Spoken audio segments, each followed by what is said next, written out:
Acelerando, acelerando, vamos falar da Fórmula Indy aqui no meu canal do YouTube, André Galvão, jornalista, e da Indy 500, que maravilha! Essa aqui para muita gente é a maior prova do automobilismo mundial. Eu estive lá no ano passado, comprei esse carrinho aqui, olha só, Indianapolis Motor Speedway, pois é, uma homenagem ao centenário, né, da Indy 500. Agora já estamos na 103ª edição da Indy 500 e o que aconteceu hoje foi marcante. No chamado Bump Day, o dia da eliminação de alguns pilotos, né, quando se definem os 33 que alinharão o grid das 500 milhas de Indianápolis, Fernando Alonso, Dom Fernando das Astúrias, foi eliminado.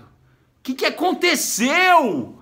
Pois é, o cara que é bicampeão mundial de Fórmula 1 ficou pelo caminho. E tinham 33 vagas, eram 36 pilotos, portanto só 3 seriam eliminados. E o Alonso foi. O Alonso está entre os 3 eliminados do grid das 500 milhas de Indianápolis que vão acontecer no próximo domingo. Meu, como assim? O que aconteceu, a gente pode ter várias explicações, né? O Alonso, ele foi bem nas 500 milhas que ele participou 2 anos atrás, chegou a liderar a prova, então não se trata de um piloto que não consegue se adequar ao carro da Fórmula Indy, ao oval, não é exatamente isso. Porém, ele sofreu um acidente esta semana, né, nos treinos livres, e esse acidente deve ter deixado sequelas. Porque não é fácil, cara, correr a mais de 370 km por hora com um muro assim, pertinho, encostadinho. O próprio Alonso declarou isso hoje através das redes sociais, né, que não é fácil correr nessa velocidade. Então, aí é uma questão de opinião. Eu tenho para mim que o Alonso, depois do acidente sofrido nos treinos livres, ele já perdeu um pouco aquela ousadia toda, né? Aquela confiança toda que o piloto precisa ter, né? Para sempre dar o máximo de si. Além disso, né? Aí vem o fator principal, o carro da McLaren foi um desastre.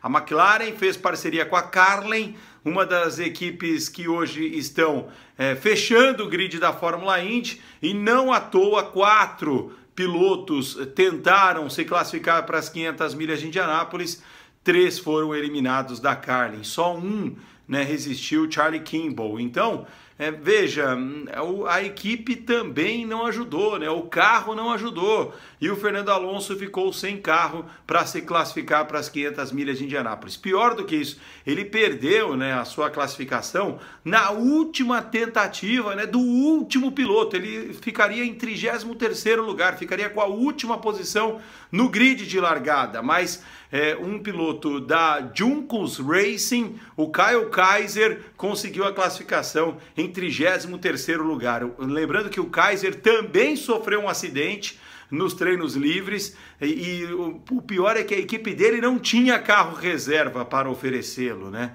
A equipe dele é uma equipe mais simples, mais humilde, e eles receberam peças de outras equipes para reconstruírem o carro que tinha sido batido, e com todas essas dificuldades o Kyle Kaiser conseguiu colocar o carro dele no grid das 500 milhas de Indianápolis, vai largar em 33º e último lugar. O Fernando Alonso poderia ainda correr as 500 milhas se eles comprassem a vaga, né, de alguém que se classificou. Isso é permitido na Indy 500, mas a tendência é que não ocorra e que o Fernando Alonso aceite a derrota, né? Uma derrota com gosto de humilhação, né, para um piloto bicampeão mundial de Fórmula 1 não conseguir nenhum lugar no grid entre os 33 pilotos que vão disputar as 500 milhas. realmente é difícil explicar, né? Mas o Alonso não é o primeiro e não será o último. Não é fácil correr as 500 milhas de Indianápolis. Já tivemos grandes pilotos que até venceram as 500 milhas que não se classificaram, que já foram eliminados no Bump Day, como por exemplo o Emerson Fittipaldi. O nosso Emerson Fittipaldi já tinha até vencido 2 vezes as 500 milhas quando foi eliminado no Bump Day em 1995. E tantos outros pilotos já foram eliminados, né? Pilotos campeões do mundo na Fórmula 1, o Danny Hilme, o Graham Hill, o próprio Juan Manuel Fangio desistiu de correr, ele até se classificaria, mas ficaria na última fila, desistiu de correr. O Nelson Piquet, né, sofreu um acidente num ano, não correu naquele ano, no outro voltou, mas não fez lá grande coisa. Então, a Indy, para muita gente, só tem piloto mais ou menos, piloto amador até, né? Aquela coisa, alguns têm preconceito contra a Fórmula Indy e não é assim. Além do Alonso, Max Chilton, que já foi piloto da Fórmula 1, foi eliminado. E é um piloto fraquíssimo hoje em dia, correndo de Fórmula Indy. E o Pato Ward, que tem chance de correr um dia na Fórmula 1, foi eliminado também no Bump Day. Que Bump Day, hein? Fernando Alonso não vai esquecer tão cedo. Valeu!